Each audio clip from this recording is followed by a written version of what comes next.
Hello everyone, સ્વાગત છે તમારું ચેનલમાં। આજે આપણે બનાવીશું પોટેટો બ્રેડ સેન્ડવિચ। પહેલાં આપણે સ્ટફિંગ તૈયાર કરી લઈશું। 1 ચમચી તેલ, અડધી ચમચી જીરું અને આદુ મરચાં લસણની પેસ્ટ સાથે આપણે 1 ઝીણી કાપેલી ડુંગળી ઉમેરીને સાતળી લઈશું।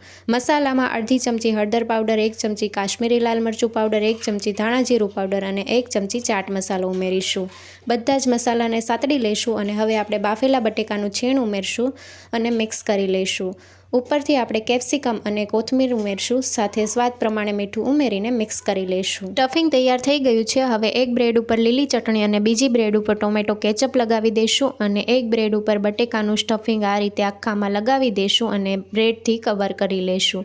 અને હવે આપણે બ્રેડને શેકી લઈશું બટરમાં। તવા ઉપર બટર આ રીતે લગાવી દેવાનું અને પછી આ રીતે બ્રેડ ઉપર બટર લગાવીને બંને સાઈડથી ક્રિસ્પી થાય ત્યાં સુધી બ્રેડને શેકી લઈશું। તો બ્રેડ સેન્ડવિચ તૈયાર છે। રેસીપી ગમી હોય તો ચેનલને લાઇક, શેર અને સબસ્ક્રાઈબ કરો।